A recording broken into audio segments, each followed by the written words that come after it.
తెలంగాణ కాంగ్రెస్ లో hot topic గా మారిన కొండా సురేఖ వ్యవహారంపై క్రమశిక్షణ కమిటీ చర్యలకు సిద్ధమైనట్టుగా తెలుస్తోంది. కొండా సురేఖ వ్యవహారంపై క్రమశిక్షణ కమిటీ నివేదిక సిద్ధం చేసిందని, ఆ నివేదికను in charge Meenakshi Natarajan, PCC chief Mahesh Kumar కు కమిటీ సాయంత్రం అందజేయబోతుంది. దీని ఆధారంగా చర్యలు ఉండే అవకాశం ఉండబోతున్నట్టుగా తెలుస్తోంది. క్రమశిక్షణ కమిటీకి కొండా సురేఖ ఇచ్చిన వివరణపై సంతృప్తి చెందలేదని, అందుకే చర్యలకు సిద్ధమైనట్టుగా సమాచారం. ఇక ఇదే అంశంపై సీఎం రేవంత్ తో డిప్యూటీ సీఎం భట్టి విక్రమార్క భేటీ అయ్యారు. కొండా సురేఖ ఎపిసోడ్ తాజా పరిణామాలపై చర్చించినట్టుగా తెలుస్తోంది.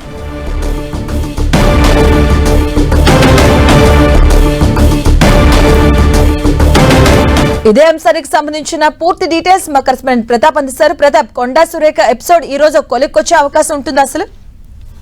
మాధవి, కాంగ్రెస్ పార్టీలో కొండా సురేఖ ఎపిసోడ్ సంబంధించి క్లైమాక్స్కి వచ్చిందని చెప్పుకోవచ్చు. చాలా వేగంగా కూడా పరిణామాలు మారుతా ఉన్నాయి. దీనికి సంబంధించి సీఎం రేవంత్ రెడ్డి లండన్ నుంచి రావడంతో ఈ రోజు నేతలంతా కూడా వరుసగా భేటీ అవుతున్న పరిస్థితి ఉంది. ఇప్పటికే డిప్యూటీ సీఎం భట్టి విక్రమార్కతో పాటు చాలా మంది ఎమ్మెల్యేలు కూడా వరుసగా సీఎంతో కూడా భేటీ అవుతున్న పరిస్థితి. ప్రజెంట్ తాజాగా నెలకొన్న అంశాలకు సంబంధించి ముఖ్యంగా కొండా సురేఖ ఎపిసోడ్ సంబంధించి దానిపైనే ప్రధానంగా డిస్కషన్ చేస్తున్నట్టుగా కూడా తెలుస్తుంది. దీనికి సంబంధించి కూడా కొండా సురేఖ కూతురు సుస్మిత అయితే నేరుగా సీఎం రేవంత్ రెడ్డిని టార్గెట్ చేస్తూ చేసిన కామెంట్స్ ఏవైతున్నాయో ఆ కామెంట్స్ సంబంధించి కూడా పార్టీ నేతలంతా కూడా తీవ్రంగా తప్పుపడుతున్న పరిస్థితి అయితే ఉంది. ముఖ్యంగా పీసీసీ చీఫ్ మహేష్ కుమార్ గౌడ్ కూడా దీనికి సంబంధించి కూడా మాట్లాడుతూ గతంలో 1-2 సార్లు కొండా సురేఖను కాపాడే ప్రయత్నం చేశాము, ఆమెను కాపాడాం కూడా, కానీ ఈసారి ఆ పరిస్థితి లేదంటూ కూడా పీసీసీ చీఫ్ మహేష్ కుమార్ గౌడ్ కూడా చేతులు ఎత్తేసిన పరిస్థితి అయితే కనబడతా ఉంది. ఇక దీనికి సంబంధించి కూడా కొండా సురేఖ కూడా ఇప్పటి వరకు సుస్మిత తన సొంత కూతురు చేసిన కామెంట్స్ సంబంధించి ఎక్కడ కూడా ఖండించకపోవడాన్ని కూడా నేతలంతా కూడా తీవ్రంగా తప్పుపడుతున్న పరిస్థితి ఉంది.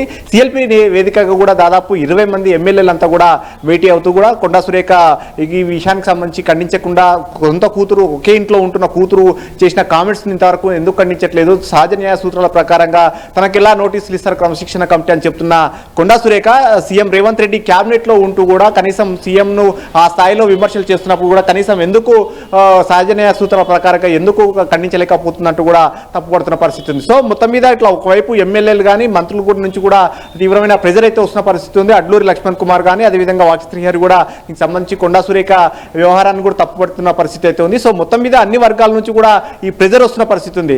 తాజాగా కొండా సురేఖ ఏఐసీసీ అధ్యక్షుడు మల్లికార్జున ఖర్గేను కూడా నిన్న బెంగళూరుకు వెళ్ళి కలిసి వచ్చిన పరిస్థితి ఉంది. అక్కడ ఏం జరిగిందనేది మల్లికార్జున ఖర్గేతో ఏం జరిగిందనేది సంబంధించి కూడా ఇప్పటి వరకు ఇంకా ఎలాంటి బహిర్గత కాకపోయినప్పటికీ కూడా దీనికి సంబంధించి కూడా కాస్త సీరియస్ గా ఉన్నట్టు కూడా పార్టీ వర్గాలు అయితే చెప్తున్న పరిస్థితి. ప్రతాప్, అంటే వరంగల్ రాజకీయాలు ఎప్పుడు కూడా అంటే మనం చూసుకుంటే మొదటి నుంచి కూడా ఎప్పుడు చర్చనీయాంశంగానే ఉన్నాయి. గతంలో కూడా కొండా సురేఖ భర్త వైఖరి పైన కూడా క్రమశిక్షణ కమిటీకి వేయడం జరిగింది. అప్పుడు కూడా సర్దు చెప్పుకున్నారు, ఓకే ఫైన్, అప్పుడు కూడా నార్మల్ అయిపోయింది. బట్ ఇప్పుడు కొండా సురేఖ కూతురు ఏకంగా చెప్పాలంటే సీఎంకే వ్యతిరేకంగా నడుస్తున్నటువంటి వైఖరి కనిపిస్తుంది. సో దీంట్లో అంటే ఉద్వాసన పలికే అవకాశాలు ఉండొచ్చా కొండా సురేఖ? ఎందుకంటే గతంలో అలాంటి విషయాలు కూడా రావడం జరిగింది. ఎస్, మీరు అన్నట్టుగా ఖచ్చితంగా గతంలో కూడా ఒకసారి ఇదే ప్రయత్నం జరిగినప్పటికీ కూడా గతంలో అందరూ కూడా అప్పుడు డిప్యూటీ సీఎం భట్టి విక్రమార్క కానీ PCC chief Mahesh Kumar Goud, in charge Meenakshi Natarajan అందరూ కూడా జోక్యం చేసుకొని సర్ది చెప్పిన నేపథ్యంలో అప్పుడు కొండా సురేఖ కూడా సీఎం రేవంత్ రెడ్డికి స్వయంగా ఫ్యామిలీతో వెళ్ళి బహిరంగంగా క్షమాపణ చెప్పిన పరిస్థితి. సీఎంకు క్షమాపణ చెప్పడంతో అప్పుడు జరిగిన సమస్య అంతా కూడా సమసిపోయిందని కూడా అంతా భావించారు. కానీ ఇప్పుడు జరుగుతున్న వ్యవహారాన్ని చూసినట్లయితే సుస్మిత చేసిన కామెంట్స్ సంబంధించి కూడా ఎక్కడ ఖండించకపోగా తనకేం సంబంధం అంటూ కూడా కొండా సురేఖ చెప్తున్న అంశాన్నే వీళ్ళు చాలా సీరియస్ గా తప్పుపడుతున్న పరిస్థితి ఉంది. కాబట్టి ఇప్పుడు ఈ విధంగా ఉపేక్షిస్తే కనుక ప్రభుత్వం పైన కానీ అదేవిధంగా పార్టీ పైన కూడా చాలా ప్రభావం చూపించే అవకాశం ఉంటుంది. కాబట్టి ఖచ్చితంగా ఈ అంశానికి సంబంధించి కూడా సీరియస్ గా యాక్షన్ తీసుకోవాలని కూడా పట్టుపడుతున్న పరిస్థితి ఉంది. ఇప్పటికే దీనికి సంబంధించి కూడా అంత నేతలంతా కూడా ఎంత ప్రెజర్ చేసినప్పటికీ కూడా కొండా సురేఖ మాత్రం ఎక్కడ కూడా తన స్టాండుకు వెనక్కి తగ్గట్లేదు, తన ఎక్కడ కూడా క్షమాపణ చెప్పకపోగా తప్పు జరిగినట్టు కూడా ఎక్కడ ఆమె ఎక్స్ప్రెస్ చేయట్లేదు. కాబట్టి దీనికి సంబంధించి కూడా ఖచ్చితంగా ఆమె ఇడెన్ ఎజెండాతో ముందుకెళ్తుంది. కాబట్టి ఖచ్చితంగా చర్యలు తీసుకోవాలని చెప్పేసి ఆలోచనకు వస్తున్న పరిస్థితి ఉంది. కాబట్టి సో మొత్తం మీద క్రమశిక్షణ కమిటీ కూడా ఇప్పటికే నోటీసులను సిద్ధం చేసింది. ఈ రోజు సాయంత్రం ఇన్ఛార్జ్ మీనాక్షి నటరాజన్ కు పీసీసీ చీఫ్ కూడా ఇవ్వకపోతున్నారు. కాబట్టి ఇప్పటికే అధిష్టాన సూచనల మేరకే ఆమెకు క్రమశిక్షణ కమిటీ నోటీసులు ఇచ్చింది. సో ఆ నోటీసులకు ఇచ్చిన రిప్లై కానీ జరుగుతున్న పరిణామాలకు సంబంధించి కూడా క్రమశిక్షణ కమిటీ ఇచ్చిన నివేదిక సిద్ధంగా చేసుకొని ఖచ్చితంగా చర్యలు తీసుకునే అవకాశాలు ఉన్నట్టు కూడా తెలుస్తుంది. సో ఇప్పుడు చూసినట్టయితే క్రమశిక్షణ కమిటీ కూడా ఇప్పటికే మల్రవి కూడా నిన్న మాట్లాడుతూ మేము ఇక్కడ సంతృప్తి వ్యక్తం చేయట్లేదు, ఇక్కడ ఆమె ఇచ్చిన నోటీసులకు ఇచ్చిన రిప్లైకి సంబంధించి కూడా మేము చాలా అసంతృప్తిగా ఉన్నాము, ఆమె చెప్పే విధానం కరెక్ట్ కాదంటూ కూడా క్రమశిక్షణ కమిటీ చైర్మనే స్వయంగా ప్రకటించిన నేపథ్యంలో ఖచ్చితంగా యాక్షన్ చర్యలు తీసుకోవాలనే దానికి పట్టుబడే అవకాశాలు ఉన్నట్టు కూడా ఎక్కువ తెలుసు. సో మొత్తం మీద పార్టీ అధిష్టానం కూడా దీనికి సంబంధించి కూడా ఖచ్చితంగా చర్యలు తీసుకునే అవకాశం ఉన్నట్టుగా తెలుస్తుంది. సో ఆమెను మంత్రివర్గం నుంచి బర్తాఫ్ చేయడానే ఒక డిమాండ్ కి సంబంధించి కూడా పార్టీ హైకమాండ్ ఎట్లాంటి గ్రీన్ సిగ్నల్ ఇస్తుందా లేదా అనేది కూడా చూడాల్సి ఉంటుంది. ప్రతాప్, అంటే ఇక్కడ రెండు అంశాలు మీరు చెప్పినట్టుగా, అంటే కొండ సురేఖ మరోసారి ఏమైనా వెళ్ళి వేడుకుంటే అప్పుడు అవకాశాలు ఎలా ఉంటాయి? ఎందుకంటే ఇక్కడ మనం చూసాం కొద్ది రోజుల క్రితం వరంగల్ నేతలందరూ కూడా వ్యతిరేకంగా ఒక మీటింగ్ పెట్టుకున్నారు, వ్యతిరేకతను కూడా వ్యక్తం చేస్తూ ఉన్నారు.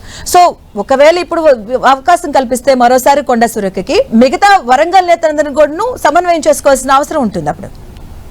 ఎస్, దీనికి సంబంధించి కొండా సురేఖ ఒకవేళ ఆమె క్షమాపణలు చెప్తే ఎలా ఉంటుందనే దానికి సంబంధించి కూడా ఒక అంశానికి సంబంధించి చూసినప్పటికీ అయితే ఇప్పటి వరకు మాత్రం ఆమె ఎక్కడ కూడా స్టాండ్కు ఆమె మొదటిసారిగా క్రమశిక్షణ కమిటీ ఇచ్చిన నోటీసులకు ఏదైతే లేఖ రాసిందో ఆ లేఖకు తాను కట్టుబడి ఉన్నానంటూ కూడా చెప్తున్న పరిస్థితి ఉంది. మరోవైపు సీఎం రేవంత్ రెడ్డి లండన్ పర్యటన ముగించుకొని వచ్చిన తర్వాత మాట్లాడతాను మిగతా అంశాలు అనేది ఆమె మొన్న మీడియాతో చెప్పిన పరిస్థితి ఉంది. సో ఇప్పుడు సీఎం రేవంత్ రెడ్డి లండన్ పర్యటన ముగించుకొని ఈ రోజు తెల్లవారుజామున హైదరాబాద్కు రావడం జరిగింది. ఇప్పుడు ప్రజెంట్ అంతా కూడా వరుసగా మంత్రులంతా కూడా కలుస్తున్నారు. డిప్యూటీ సీఎం బట్టి విక్రమార్క కానీ మంత్రులు కూడా ఇప్పుడు ఈ రోజు సాయంత్రం 4 గంటలకు ప్రెస్ మీట్ పెట్టే అవకాశాలు ఉన్నట్టు కూడా తెలుస్తుంది. అందుబాటులో ఉన్న మంత్రులతో కలిపి అందరితోటి కూడా సీఎం రేవంత్ రెడ్డి కూడా మాట్లాడే ప్రెస్ మీట్ కూడా పెట్టబోతున్నారు. కాబట్టి అయితే ఈ అంశానికి సంబంధించి కూడా కొండా సురేఖ ఎలాంటి నిర్ణయం తీసుకుంటున్నది కూడా చూడాలి. ఒకవేళ ఆమె సీఎం రేవంత్ రెడ్డిని కలుస్తుందా లేదంటే సీఎం రేవంత్ రెడ్డిని కలవడానికి అపాయింట్మెంట్ టైం ఇస్తారా లేదా అనేది కూడా ఇంపార్టెంట్ అని చెప్పొచ్చు. ఎందుకంటే ఇప్పుడున్న పరిణామాలకు సంబంధించి ఆమె ఇప్పటి వరకు కూడా ఎక్కడ కూడా బహిరంగంగా ఖండించకపో ఇక్కడ తప్పు జరిగినట్టు కూడా ఆమె ఎక్కడ ఎక్స్పెక్ట్ చేయట్లేదు. సో ఈ పరిస్థితుల నేపథ్యంలో ఆమె కూడా ఏమైనా ఒక స్టాండ్ తీసుకుని ఒక నిర్ణయం తీసుకుని ముందుకు వెళ్ళే ఆలోచనలో ఉన్నారా అనేది కూడా చూడాల్సి ఉంటుంది. ఎందుకంటే ఆమె మల్లికార్జున ఖర్గేను కలిసింది తప్ప మిగతా ఇక్కడ వీళ్ళని కలిసడానికి కూడా ఎక్కడ ప్రయత్నం కూడా చేయట్లేదు. మరోవైపు 2 రోజుల క్రితం కొండా సురేఖ భర్త కొండా మురళి డిప్యూటీ సీఎం బట్టి విక్రమార్కను కలిసే ప్రయత్నం చేసినప్పటికీ డిప్యూటీ సీఎం బట్టి విక్రమార్క ఆయన అపాయింట్మెంట్ ఇచ్చినట్టుగా ఇవ్వకుండా దూరం పెట్టినట్టు కూడా పార్టీ వర్గాలు చెప్తున్నాయి. సో ఈ పరిణామాలన్నీ కూడా చూసినట్లయితే దాదాపు వ్యవహారం చాలా దూరంగా చాలా ముందుకెళ్ళినట్టు కూడా చూడొచ్చు మనం. ఎందుకంటే ఈ పరిణామాలంతా కూడా వరుసగా ఆమె ఒకవైపు ఇప్పటివరకు ఖండించకుండా క్షమాపణ చెప్పకుండా ఒకవైపు ఉంటే మరోవైపు మిగతా నేతలను కలిసే ప్రయత్నం చేసినప్పటికీ ముఖ్యంగా బట్టి విక్రమార్క వంటి నేతలను కలిసే ప్రయత్నం చేసినప్పటికీ కూడా అక్కడ అపాయింట్మెంట్ దక్కకపోవడం, పిసిసి చీఫ్ కూడా ఇప్పటి వరకు కొండా సురేఖతో ఎక్కడ మాట్లాడకపోవడం, ఆమె కూడా ఆ ప్రయత్నాలు కూడా ఎక్కడ సక్సెస్ కాకపోవడం, ఇవన్నీ చూస్తుంటే వరుసగా 1 by 1 అంతా కూడా పరిణామాలంతా కూడా కాస్త దూరంగానే వెళ్ళినట్టు కూడా మనం భావించాల్సి ఉంటుంది. ఇక క్రమశిక్షణ కమిటీ కూడా ఈ రోజు సాయంత్రమే నివేదిక ఇవ్వబోతుంది కాబట్టి నివేదిక ఇచ్చిన తర్వాత ఎలాంటి నిర్ణయం తీసుకుంటారని కూడా చూడాలి. ఎందుకంటే పరిణామాలు అయితే చాలా వేగంగా కదులుతున్నాయి. ఎట్టి పరిస్థితుల్లో ఈ వ్యవహారానికి సంబంధించి చాలా వేగంగా నిర్ణయాలు తీసుకోవాలని చెప్పేసి ఒక ఆలోచనకు వచ్చినట్టు కూడా తెలుస్తుంది. ఎందుకంటే గతంలో ఎన్నడూ లేని విధంగా కూడా క్రమశిక్షణ కమిటీ కేవలం 3 రోజులు మాత్రమే సమయం ఇవ్వడం, ఆ 3 రోజులు ముగిసిన తర్వాత చాలా వేగంగా ఈరోజు రేవంత్ రెడ్డి రాగానే వెంటనే ఈ రోజు సాయంత్రమే ఇన్ఛార్జ్ మీనాక్షి నటరాజన్ కు నివేదిక ఇవ్వాలని చెప్పేసి క్రమశిక్షణ కమిటీ భావించడం, ఇవన్నీ పరిణామాలు చూస్తుంటే ఆమె పైన ఒక కఠినమైన నిర్ణయం తీసుకునే విధంగానే అడుగులు పడుతున్నాయని కూడా మనం భావించవచ్చు. సో మొత్తం మీద ఈ రోజు ఇన్ఛార్జ్ మీనాక్షి నటరాజన్ కు నివేదిక అందిన తర్వాత ఆమె ఎలాంటి సిఫార్సు చేస్తుందని కూడా చూడాలి. ఎందుకంటే ఇప్పటికే ఖర్గే ఆమెను కలిసి వచ్చిందంటున్నారు కాబట్టి ఆ తర్వాత నుంచి కూడా పార్టీ హైకమాండ్ నుంచి ఎలాంటి సిగ్నల్స్ వస్తాయి అనేది కూడా చూడాల్సి ఉంటుంది. అంటే రీసెంట్ జరిగినటువంటి ఎపిసోడ్ లో 2 లేఖలు ఉంటే 2వ లేఖలో ఆవిడ కొన్ని విషయాలు రాయడం జరిగింది. అంటే తను కావాలనే టార్గెట్ చేస్తున్నారు, కావాలనే నన్ను ముందు నుంచి కూడా టార్గెట్ చేస్తున్నారు, నా పైన వ్యతిరేకంగా ఉన్నారంటూ కూడా ఆవిడ వాపోయారు లేఖలో. సో దీనిపైన విచారణ జరిపించాలి, దీనిపైన ఫోకస్ చేయాలని కూడా ఆవిడ చాలా ఘాటుగా రాయడం జరిగింది 2వ లేఖలో. ఎస్, ఎగ్జాక్ట్గా కరెక్ట్గా 2వ రాసిన లేఖలో కొన్ని అంశాలను కూడా ప్రస్తావిస్తూ అంతా కూడా ఒక అదృశ్య శక్తి ఎన్నుకొని నడిపిస్తున్నట్టు కూడా అనిపిస్తుంది. కాబట్టి అందరూ ఒకే లైన్లో మాట్లాడుతున్నారు. ఏకంగా మంత్రులు కూడా తన పైనే సామూహికంగా దాడి చేస్తున్నారు. కాబట్టి పార్టీ ఈ విషయంలో జోక్యం చేసుకోవాలంటూ కూడా ఆమె 2వ రాసిన లేఖలో ప్రస్తావించింది. కానీ ఆమె మొదటిసారి నుంచి ఎప్పటికి కూడా దానికి సంబంధించి 2వ రాసిన లేఖలో కూడా ఎక్కడ కూడా సీఎం రేవంత్ రెడ్డి పైన చేసిన కామెంట్స్కు పశ్చాత్తాపం కానీ అవి దాన్ని ఖండిస్తున్నట్టు కానీ ఎక్కడ ఒక వర్డ్స్ కూడా అక్కడ మెన్షన్ చేయలేదు. కాబట్టి కాబట్టి ఆ రెండోసారి రాసిన లేఖకు సంబంధించి కూడా సీఎం వర్గం చాలా సీరియస్ గా ఉందని కూడా భావించవచ్చు. సో వాళ్ళు కూడా దీనికి సంబంధించి రెండోసారి లేఖన అంశానికి సంబంధించి ఈ అంశాలను ప్రస్తావిస్తుంది తప్ప తన కూతురు చేసిన కామెంట్స్ ను ఎక్కడ కూడా ప్రస్తావించకుండా ఆమె కావాలనే దీన్ని ప్రొలాంగ్ చేస్తుంది. ఆమె ఒక ఈడెన్ ఎజెండా తోటి ముందుకెళ్తుంది కాబట్టి ఖచ్చితంగా వారిపైన చర్యలు తీసుకోవాలని ఒక డిమాండ్ అయితే వ్యక్తం చేస్తున్న పరిస్థితి అయితే ఉంది. సో ఇది ఈ రెండోసారి లేఖ రాసిన నేపథ్యంలో కూడా పిసిసి చీఫ్ కూడా నిన్న మాట్లాడుతూ కూడా ఇప్పుడున్న పరిస్థితులలో కొండా సురేఖను మేము కాపాడే పరిస్థితిలో లేదు, ఆమెను ఒకటిసారి రెండోసారి మొదట్లో గతంలో జరిగిన తప్పిదాలకు సంబంధించి కూడా కాపాడడం కానీ ఈసారి మాత్రం కాపాడే పరిస్థితి లేదు. ఎందుకంటే ఆమె కూడా ఎక్కడ కూడా దానికి సంబంధించి కూడా స్టాండ్ తీసుకొని ముందుకెళ్తుంది కాబట్టి ఇప్పుడున్న పరిస్థితుల్లో ఆమెను కాపాడలేమంటూ కూడా పిసిసి చీఫ్ మాట్లాడారు. కాబట్టి ఇక ఈరోజు క్రమశిక్షణ కమిటీ నివేదిక అందిన తర్వాత ఎలాంటి నిర్ణయం తీసుకుంటారనేది కూడా చూడాలి. ఒకవైపు ఖర్గే ఏమన్నా ఈ శాంక్షన్ సంబంధించి నిన్న ఏమన్నా అష్యూరెన్స్ ఇచ్చారా?